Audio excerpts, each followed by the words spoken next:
Good morning, everyone. Okay, so it's about 6 something in the morning. This is the only time that I'm going to be able to record these videos, guys. You guys know I have the event today, but I still have to get these out. I did tell you guys that we will complete the 4 Seasons of Marriage book today, and we're going to do that. So if it's this 30-minute video and then another 30-minute video, we're going to do it and get these out.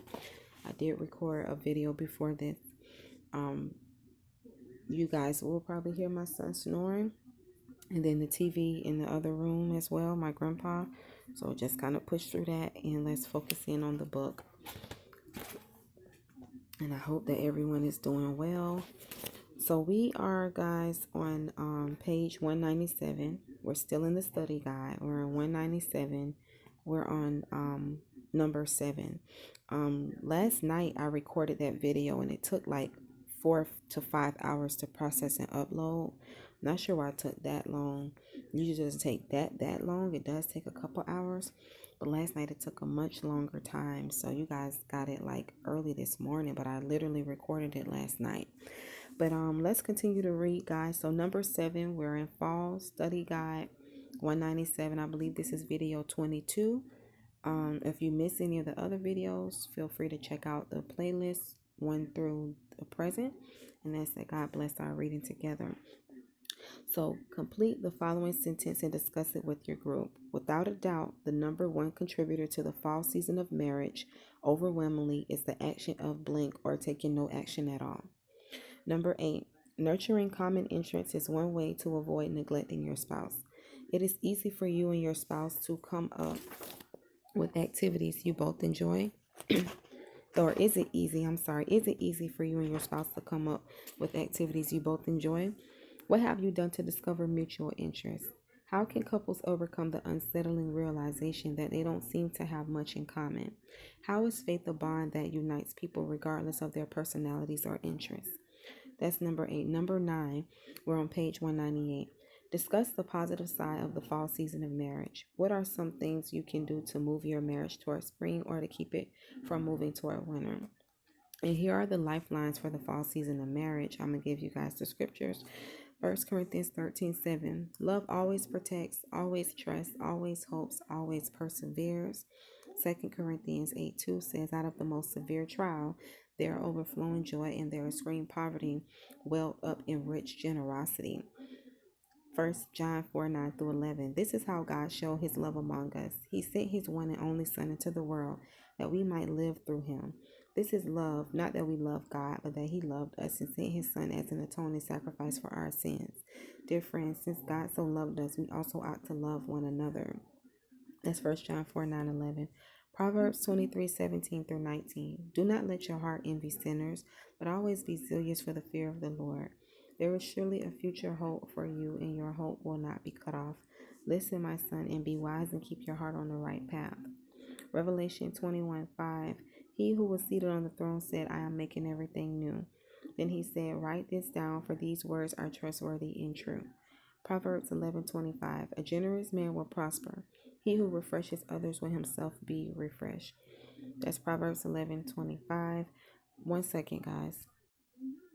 Isaiah 57:15. For this is what the high and lofty one says, he who lives forever, whose name is holy.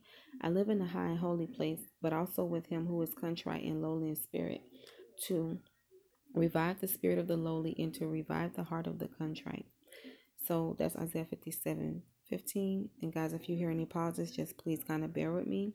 So for couples in private, we're on page 199. Discuss your individual fears, whether or not those fears center on your marriage. Talk about the role that faith has played in your relationship and the role you'd like for it to have in the future. Discuss specific things you can do to ease each other's fears, lessen each other's daily burdens, and boost each other's self-esteem. Make it a date. Discover new areas of common interest. Go out for dessert or curl up on the couch together and make a list of all your interests. Begin by brainstorming together as many of each spouse's interests as possible. This activity may very well awaken a new awareness of what motivates each of you. Use the same process to create 2 lists of your dreams for the future, which may include experiences you'd like to have at some point in life. Your list might include some things as backpacking through the Australian outback, learning to play the piano, organizing your closet, or buying a dog. Commit to help your spouse achieve at least one of his or her dreams. Also, commit to take part in at least one of his or her favorite interests in the month. And now we're getting into conversation starters. Update each other on the events of the week or on happenings at work and home and about the kids if applicable. Talk about your faith is number 2. What are you currently enjoying about your relationship with God? What questions would you like to ask him someday? Number 3, choose one of your spouse's positive character strengths and explain why you appreciate it. Number 4, exchange prayer requests and commit to pray for each other and for your relationship this week. And then now we're on page 200, committed to prayer. Spend a few minutes praying together about the things that trigger fear and insecurity. Ask God to build stability and security in your marriage and to help you find more areas of common interest. Ask God to help you grow an appreciation for those interests of your spouses that you don't necessarily share. And before we get into the marital seasons profile, let me get something quickly to drink and then I'm going to come right back on. Okay, guys, so now we're on the marital seasons profile and it says, let me go back and read commit to prayer. Spend a few minutes praying together about the things that trigger fear and insecurity. Ask God to build stability and security in your marriage and to help you find more areas of common interest. Ask God to help you grow in appreciation for those interests of your spouses that you don't necessarily share. Marital seasons profile. Now we're into this. Every couple will experience a succession of winters, summers, springs, and falls. Regardless of the season of your marriage, there's hope and there's room for improvement. So now we're talking about for couples in private. Set aside enough time to work through the profiles and spend time discussing your responses.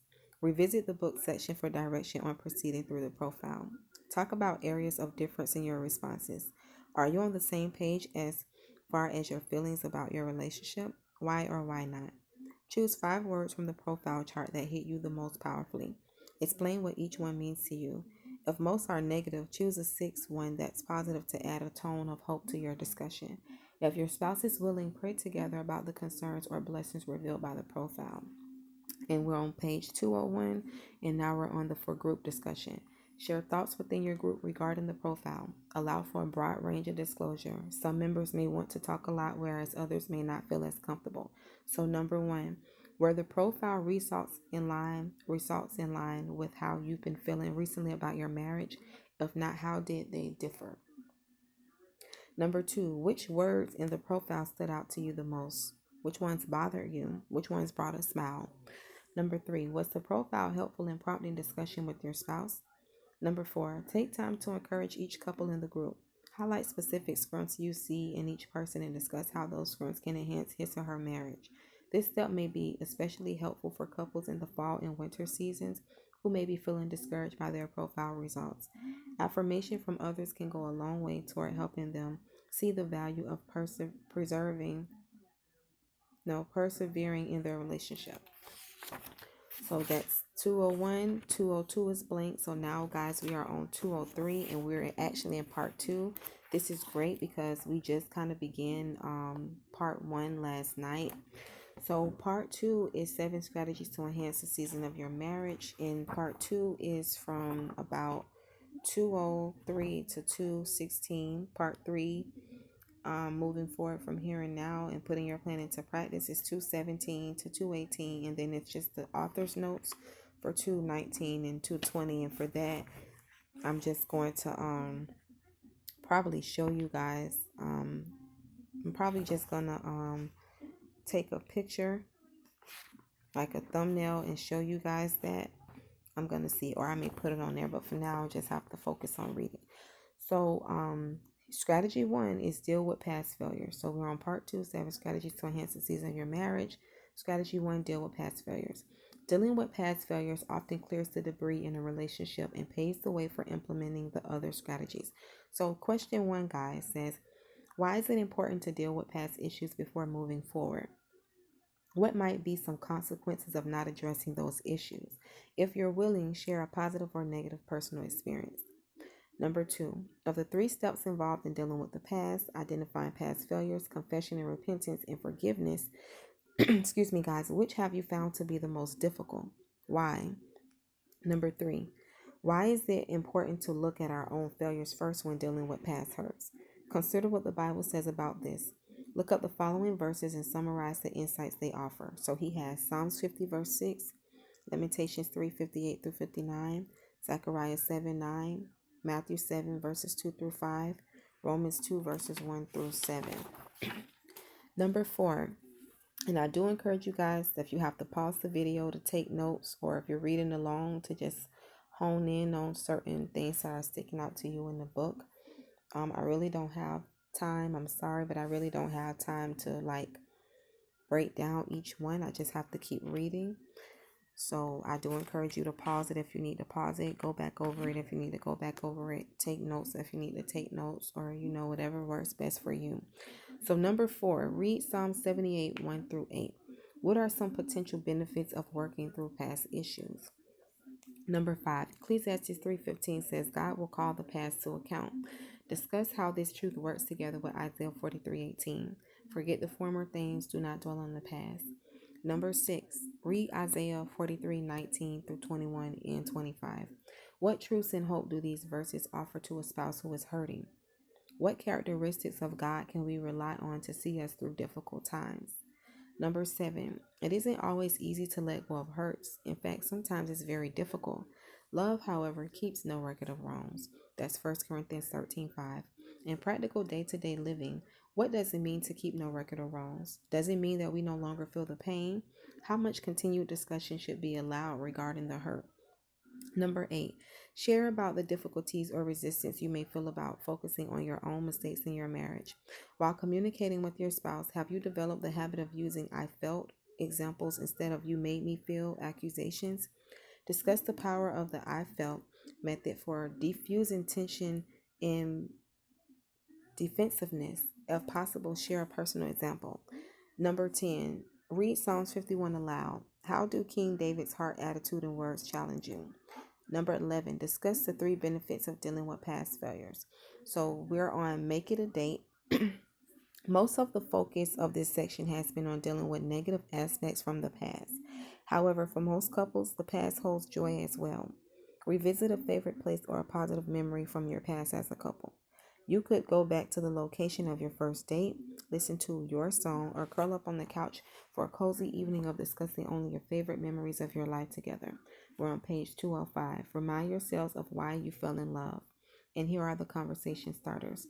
Number 1, talk about your first date, including where you went, what you did, how you felt. Remember as many details as you can. Number 2, talk about how you've grown as individuals and as a couple since then. Number 3, exchange prayer requests and commit to pray for each other and for your relationship this week. And I like that he keeps including that, like, pray for one another, exchange prayer requests as well. This whole book is so insightful, full of great nuggets to me, guys. So now we're in strategy 2, choose a winning attitude. What we think largely influences what we do. In turn, our actions greatly influence our emotions. This connection between attitude and actions opens the door of hope for all couples. If we can change our thinking, we can change the season of our marriage. So number 1, the most common mistake couples make is allowing negative emotions to dictate their behavior. Discuss this idea with your group. Number 2, it is not what happens to us. Excuse me, guys. My voice kind of be like this in the mornings. It's kind of annoying. It's like 40 something degrees outside. But it is not what happens to us, but how we interpret what happens to us. Our attitude that makes the difference between success and failure. Share about a situation, overcoming extreme difficulties that you've experienced or observed. How did attitude affect the outcome? Number 3, discuss the 5 characteristics of a Christian worldview and how they foster a positive attitude. We're on page 206. Number 4, how is an attitude based on who a person is more productive than one based on his or her actions? Number 5, describe your role in your spouse's life. How can reminding yourself of your role encourage you to maintain a positive attitude toward your spouse? Number 6, summarize and discuss the 5 steps that break the cycle of negativity. Number 7, read Psalm 69 and 102 aloud. How did the writer's attitude shift from the beginning to the end? What example does that set for us? Number 8, read Romans 14:17 through 19. How can these verses be applied in a marriage relationship? Number 9, although we can't change people directly, how can our actions influence them? Share about a time when you either influenced someone or were influenced by someone and your attitude or behavior changed as a result. Number 10, why is choosing a good attitude often difficult? How can we find the strength to overcome those difficult barriers? And then he has here, guys, for couples in private. On your own this week, write down a few qualities about your spouse that make him or her special to God. Then write down a few thoughts about your role in his or her life. Each time you catch yourself grumbling about something your spouse said or did, remind yourself to focus on the things you wrote down. Commit yourselves to establishing a grateful attitude. So, guys, we're still in the study guide. We're on page 207. Excuse me, we're on strategy 3. Learn to speak your spouse's love language. Nothing holds more potential for changing the season of your marriage than learning the truth about love. And let me know in the comments what you guys have gotten out of this series, what you've gotten out of the book, just your own wisdom and feedback and your thoughts in the comments. So, number 1, our culture is largely ignorant of the true nature of love and its effect on human relationships. Discuss modern culture's views of love. How is love portrayed in the media? Number 2, talk about the concept of a love tank. This may be a new idea for some people in the group. Spend a few minutes sharing thoughts about the role that spouses play in filling each other's love tank. Number 3, what characteristics are recognizable in a person whose love tank is empty, full? How are other areas of life, like such as parenting, career, self-esteem, ministry, affected by an empty or full love tank? Number 4, describe emotional obsession and its role in developing love. What is the average duration of this stage? Number 5, what are the benefits of the first euphoric stage of love? What is the downside? Number 6, describe the second, more intentional phase of love. What are the pros and cons of this stage? Number 7, read 1 Corinthians 13 aloud. What key words, phrases, and concepts show that love is intentional? Spend some time discussing how to foster these qualities. Number 8, how does withdrawing in anger reap negative consequences? Negative results. Number 9, we're on page 208. Briefly define and discuss the 5 love languages. Are these languages true to life for members of the group? Number 10, discuss each group member's love language as well as how it was identified. The added insight from others in the group can often help members who are having trouble figuring out which language is theirs. Number 11, if you're willing, share when and how you and your spouse discovered each other's love language and how your relationship was affected by expressing love in those ways. So now we're jumping into committed to prayer. Spend time praying together for insight and patience to learn to speak your spouse's love language. Thank God for each other, expressing specific qualities or habits for which you are grateful. Loving others in their native language may bring us out of our comfort zones, but when we are obeying God's command to love each other, He will give us the tools we need to accomplish it. And then here is strategy 4. Develop the awesome power of empathetic listening. Open communication is the lifeblood that keeps a marriage in the spring and summer seasons. Conversely, failure to communicate is what brings on fall and winter. So number 1, what does empathy mean? What does empathetic listening encourage and why? We're on page 209. Number 2 of strategy 4. Describe the atmosphere of a relationship that has a successful history of empathetic listening. What do we sabotage by failing to listen empathetically? One second, guys. I'm going to get me some water.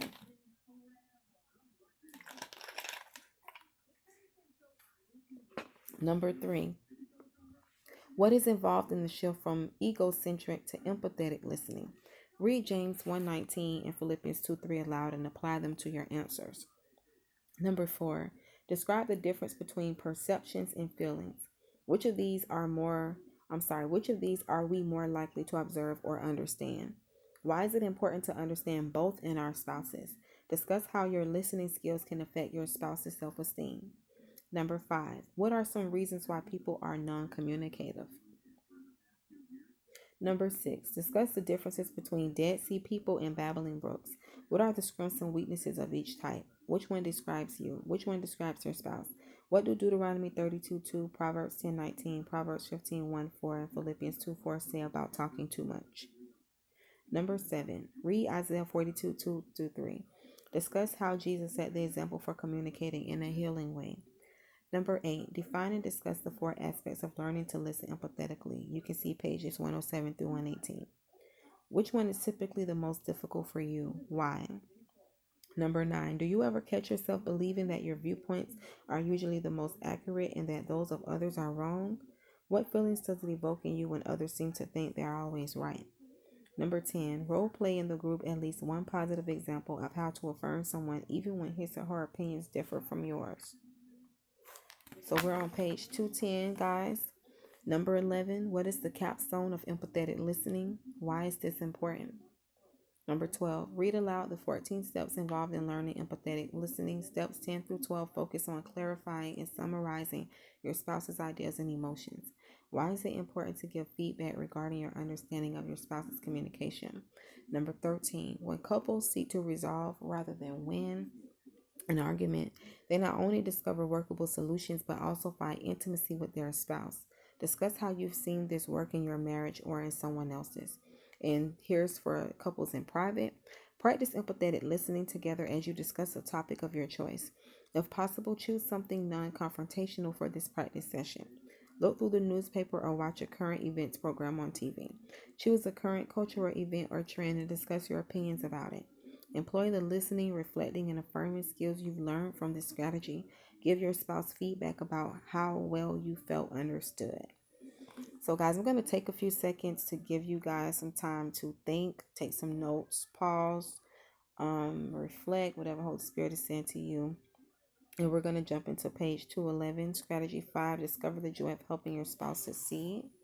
I think that we're doing great with all that we've just read. And we're actually doing great on time. So I want to, thank God for that. We may have to do another video after this one. I'm going to see just so that we can cover everything. Excuse me, guys. And like I said, for the notes in the back, I'm not going to read that, but I probably will take like I may do it for the thumbnails so that you guys can see. But there are 7 different strategies. It's about 2 pages of that. So if you have the book, I do encourage you to go in the back and read it. Okay, so let's jump into strategy 5, discover the joy of helping your spouse succeed. A successful wife is one who expends her time and energy helping her husband reach his potential for God and for doing good in the world. Likewise, a successful husband is one who helps his wife succeed. Number 1, take time to hear take time to hear each group member's definition of success.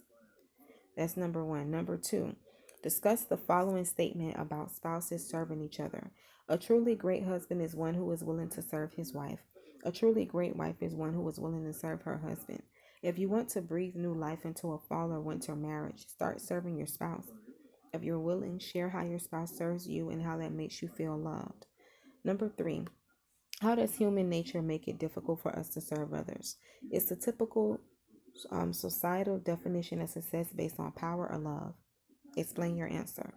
Number 4, as you seek to grow in serving your spouse, why is it important to begin on a spiritual level by asking God for help? Number 5, review the 3 simple questions to help your spouse succeed. What keeps you from asking your spouse these questions? Number 6, what do a person's complaints reveal? Number 7, what are 4 practical ways to help your spouse succeed? We're on page 212. Number 8, read aloud Proverbs 12:25, Proverbs 25:11, Romans 15:5, and 1 Thessalonians 5:11. Discuss your definition of encouragement. Number 9, if you're willing, share how your spouse has helped you succeed at something. Number 10, brainstorm some practical things you can say to a spouse who has a dream that you see as unrealistic. How do you support your spouse as a person regardless of his or her dream? Number 11, read aloud Ephesians 6:7 and Colossians 3:23. What do these verses say about our attitude toward helping our spouses? Number 12, discuss the pros and cons of emotions and how God intends for our emotions to be motivational instruments that move us in a positive direction. Number 13, respect does not indicate that you agree on everything, but it does mean that you give your spouse the freedom to be an individual. Discuss how this works in a marriage. How can respect strengthen your spouse in your relationship? Number 14, brainstorm some healthy and respectful ways to express disappointment in someone's action. Now we're going to get into make it a date. This date is all about serving and showing respect for your spouse. It requires a bit of pre-date planning. Sometime during the week before the date, ask your spouse for 2 errands or tasks that you can do to serve him or her, and then do them. During your date time, communicate with each other how those acts of service made each of you feel loved and understood. Nurture each other's success and help each other thrive through your actions and words. Conversation starters. We're on page 213. Number one, update your spouse on how your week is going and discuss ways in which you can help each other succeed. Number two, discuss the following statement. To show respect is to look for your mate's God-given giftedness, and to affirm and encourage his or her uniqueness. Number three, verbalize some of the God-given gifts you value in your spouse. Number four, exchange prayer requests and commit to pray for each other and for your relationship this week. So that's the end of strategy 5. We're now on strategy 6 of 213, page 213, talking about maximize your differences. After 30 years of counseling married couples, I'm convinced there are no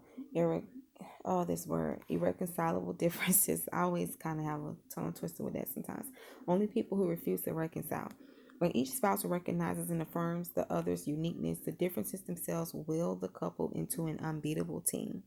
Number one, poll the group to find out how many couples are cases of opposites attract. Number two, what are the 5 steps for maximizing differences in marriage? Briefly discuss each one. Number three, if couples are willing, ask husbands and wives to share a mild irritation, something their spouse does, and then answer the following 2 questions. Why do these things irritate me? What differences do these irritations reveal? Number 4, in most cases, the reason you get irritated is because your spouse doesn't do something the way you would do it. Discuss how this ideal, we're on page 214. Discuss how this ideal corresponds to our human tendency to be egocentric. Number 5, read aloud the list of common differences between husbands and wives on page 138. Which of these characterize you and your spouse? Number 6, discuss the idea that every difference has a positive side. Share one difference of which you and your spouse have discovered the positive side. What was the process of learning to appreciate that difference? Your response to this question may provide encouragement for others. Number 7, imagine a marriage in which spouses stifle their differences to keep the peace. How can this have negative results and actually destroy growth and peace? Number 8, how can facing our differences cause fear or hesitation in us? Number 9, discuss marriages you've observed, perhaps your own, in which the spouse has maximized their differences. Contrast these examples with marriages you've observed, or perhaps your own, where the spouse's differences are allowed to weaken the relationship. How do these relational dynamics affect each spouse in the marriage, as well as in other areas of life, such as parenting, friendships, jobs, ministry? Number 10, read Romans 14:19, Ephesians 4:29, and 2 Timothy 2:24. Discuss how these truths offer wisdom for maximizing our differences. And now we're on the committed to prayer. Spend time alone praying about your spouse's habits or actions that irritate you. Ask God to reveal what those irritations show about you, your spouse, and your relationship. Ask God to help you develop patience. Trust Him to show you practical ways to appreciate and maximize your differences with your spouse. Pray with your spouse about your differences and commit yourselves to allowing God to use your complementary characteristics for His work and purposes. I'm going to close the video, guys, for this one. I'm going to come right back on and record. The next video will not be as long because we only have literally just a few more pages to read. But we're going to be talking about strategy 7, implement the power of positive influence. And then we're going to get into putting your plan into practice, part 3.